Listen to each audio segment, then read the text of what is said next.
नमस्कार, मी अनुराधा सनगर. जनवार्तामध्ये आपल्या सर्वांचं स्वागत. घेऊया मागील आठवड्यातील ठळक घडामोडींचा आढावा.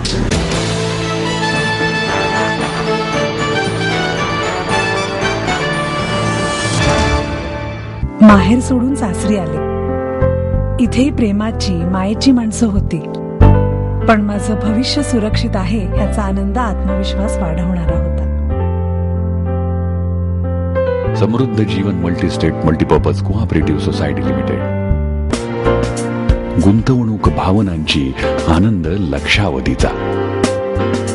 समृद्ध Jeevan multistate multipurpose cooperative society limited.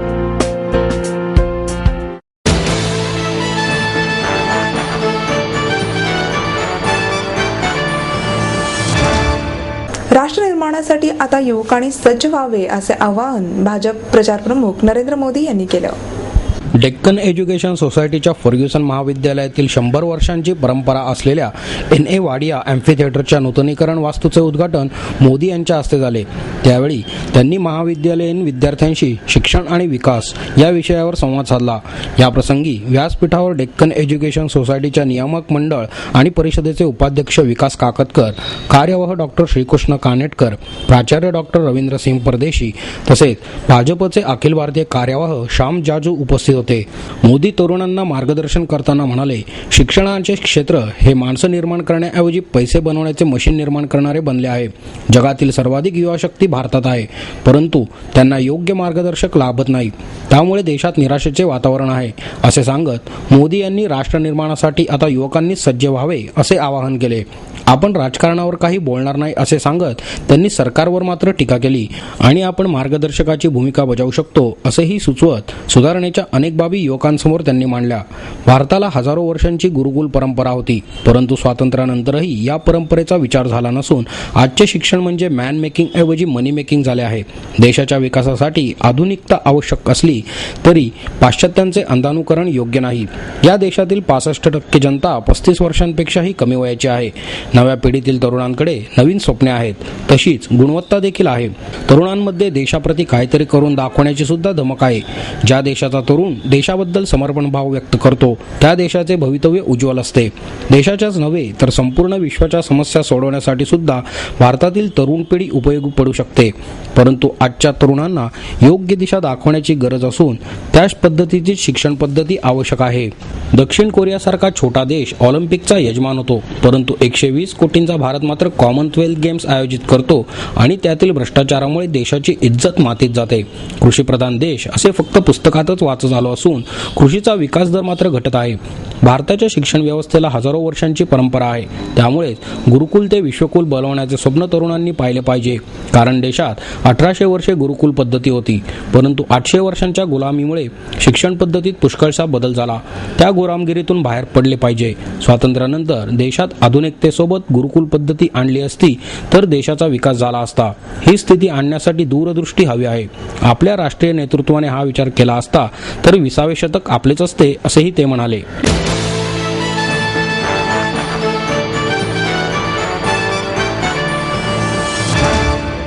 Dattatray उर्फ बाळासाहेब पाथरकर यांच्या चालता चालता पुस्तकाचे प्रकाशन व्यंगचित्रकार RK लक्ष्मण यांच्या हस्ते संपन्न झाले. यावेळी डॉक्टर विजय भटकर, उद्योगपती अशोक मोरे प्रमुख पाहुणे म्हणून उपस्थित होते. यावेळी कमला लक्ष्मण देखील आवर्जून उपस्थित राहिल्या होत्या. कार्यक्रमात आपले विचार मांडताना डॉक्टर भटकर म्हणाले, स्थळ, काळ, साधन यांचे सुयोग्य नियोजन हे यशाचे कारण असते. जीवनात यश प्राप्त करायचे असेल तर अनेक गोष्टी शिकण्याची धडपड असावी. आयुष्यातील रिअलिस्टिक गोष्टींचा अभ्यास केला पाहिजे. मुंबईचे डब्बेवाले, यशस्वी लोक यांची पुस्तके MBAच्या अभ्यास संदर्भ म्हणून वापरण्यात यावीत. हजारो सहस्त्र शब्द जे व्यक्त करू शकत नाहीत ते एका व्यंगचित्राच्या माध्यमातून व्यक्त होते आणि हेच RK लक्ष्मण यांनी केले आहे. अशा शब्दात RK लक्ष्मण यांच्या आणि त्यांच्या व्यंगचित्राबाबत डॉक्टर भटकर यांनी आदर व्यक्त केला. पाथरकर म्हणाले, मी नेहमी सकारात्मक दृष्टिकोन ठेवला. आपल्या मनातील आवाज ऐकून काम केले पाहिजे असेही त्यांनी सांगितले. मनातील भावना व्यक्त करण्यासाठी जेव्हा शब्द अपुरे पडतात तेव्हा हातात पेन्सिल, पेन अथवा मार्कर घेऊन समोरच्या बोर्डवर काहीतरी रेखाटून कॉमन मॅनच्या भावना व्यंगचित्राच्या माध्यमातून उत्स्फूर्तपणे प्रकट होतात.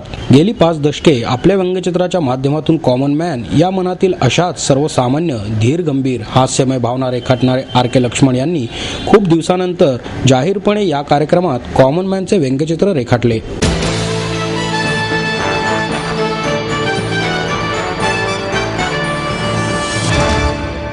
आई वडिलांनी पै पै जमवून मला शिकवण्याचा निर्णय घेतलेला कळत होता. माझ्या उच्च शिक्षणासाठी त्यांनी मला कायमचा आधार मिळवून दिला होता.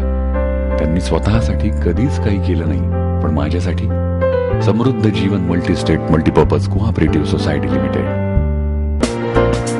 गुंतवणूक भावनांची, आनंद लक्षावधीचा. Samruddha Jeevan multistate multipurpose cooperative society limited.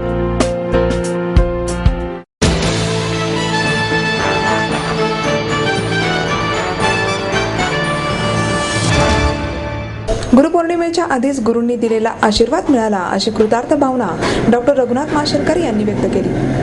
प्राचार्य शिवाजीराव भोसले स्मृती समितीच्या वतीने टिळक स्मारक मंदिर येथे आंतरराष्ट्रीय ख्यातीचे ज्येष्ठ शास्त्रज्ञ डॉक्टर रघुनाथ माशेलकर यांना प्राचार्य शिवाजीराव भोसले स्मृती सन्मान ज्येष्ठ साहित्यिक डॉक्टर द बी कुलकर्णी यांच्या हस्ते प्रदान करण्यात आला.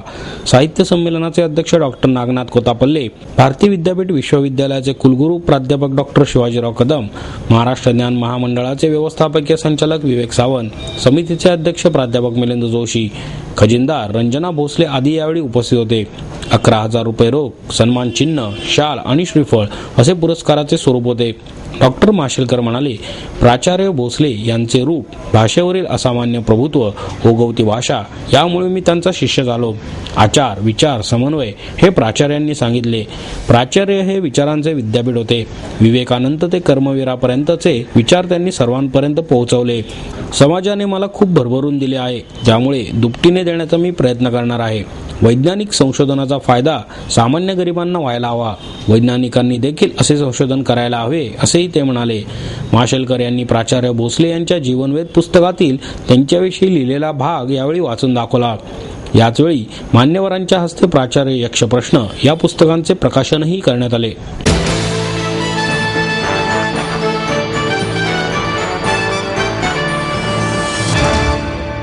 आषाढी एकादशी निमित्त प्रतिपंढरपूर समजल्या जाणाऱ्या विठ्ठलवाडीत भाविकांनी दर्शनासाठी उदंड गर्दी केली होती. शहरातील निवडुंगा विठोबा, पालखी विठोबा आणि पासोड्या विठोबासारखी प्रमुख मंदिरे सोहळ्याकरता सज्ज झाली होती. विठ्ठलवाडी परिसरात दरवर्षीप्रमाणे मुलांसाठी पाळणे, खेळण्यांच्या गाड्या आणि खाद्यपदार्थांची दुकानेही भाविकांसाठी सज्ज झाली होती. मंदिर परिसरात पोलीस बंदोबस्तही वाढवण्यात आला होता. लाडक्या विठुरायाचे दर्शन घेण्याकरता भाविक पावसातून, चिखलातून पहाटेपासूनच रांगेने मंदिरात दर्शनासाठी येत होते. विविध संघटनांकडून आलेल्या भाविकांचे स्वागत केले जात होते. विठोबारायाचे रूप सुंदर, मोहक असल्याने वारकऱ्यांना विठोबा विविध रूपात दिसतो. कोणी त्याला माऊली म्हणते, तर कोणी त्याला बाप, तर कोणी बंधू म्हटले आहे. संतांनीही आपल्या अभंगातून विठ्ठलाच्या वेगवेगळ्या रूपांचे वर्णन केले आहे. कांदा मुळा भाजी, अवघी विठाई माझी, लसूण मिरची कोथिंबिरी, अवघा झाला माझा हरी, असे संत सावतामाळी म्हणतात. तेव्हा या संतांची भक्ती कशी त्यांच्या जीवनात पुरेपूर मुरलेली आहे हे आषाढी एकादशी निमित्ताने लक्षात येते. आणि आपल्या सर्व भक्तगणांना प्रिय असणारा हा पांडुरंग युगानुयुगे विटेवर उभा राहून भक्तांना दर्शन देत आहे.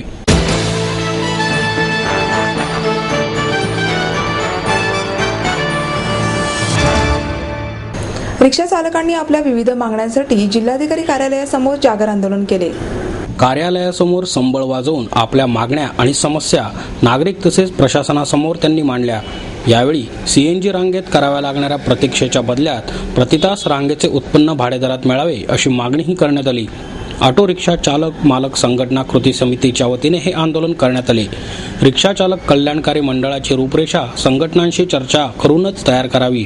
प्राथमिक शाळेतील 10 विद्यार्थ्यांच्या वाहतुकीस परवानगी द्यावी. सीएनजीचा प्रश्न सोडवावा. तसेच छोट्या शहरात मीटरची सक्ती रद्द करावी. या मागण्या संघटनेच्या वतीने करण्यात आल्या. यामध्ये संघटनेचे सरचिटणीस नितीन पवार, अशोक गिरमे, शहाजी खानवे, रमेश उणेजा, कयूब सय्यद आदींचा समावेश होता. यावेळी निवासी जिल्हाधिकारी अनिल पवार यांना निवेदनही देण्यात आले. नितीन पवार म्हणाले, रिक्षा चालकांचे निम्मे आयुष्य सीएनजीच्या रांगेत चालले आहे. या संदर्भात अनेकदा प्रश्नही मांडले, परंतु त्याला दाद दिली गेली नाही. त्यामुळे जागर आंदोलनाद्वारे 8 ऑगस्टच्या मध्यरात्री जिल्हाधिकारी कार्यालयासमोर रिक्षा चालक तीव्र निदर्शने करतील असा इशारा देण्यात आला. या संदर्भात आमदार मोहन जोशी यांनी विधिमंडळात औचित्याच्या मुद्द्यावरून प्रश्न विचारला असता सभापतींनी 30 मे पूर्वी रिक्षा चालकांच्या प्रतिनिधींसह बैठक घेण्यास सांगितले.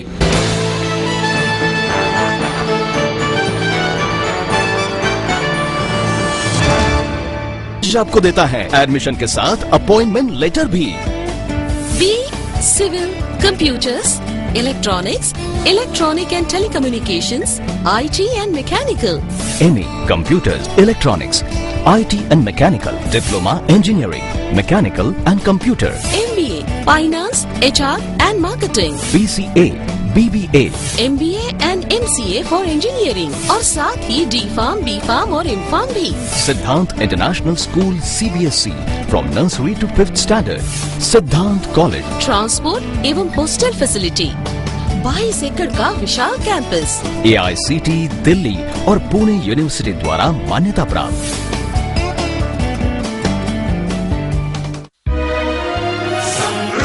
करियर की ओर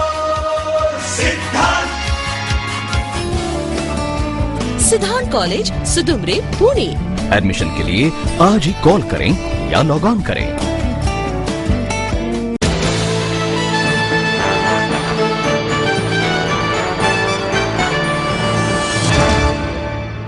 ढोल ताशा पथकातील कार्यकर्त्यांनी यंदाच्या गणेशोत्सवातील तयारीसाठीचा सराव सुरू केला आहे।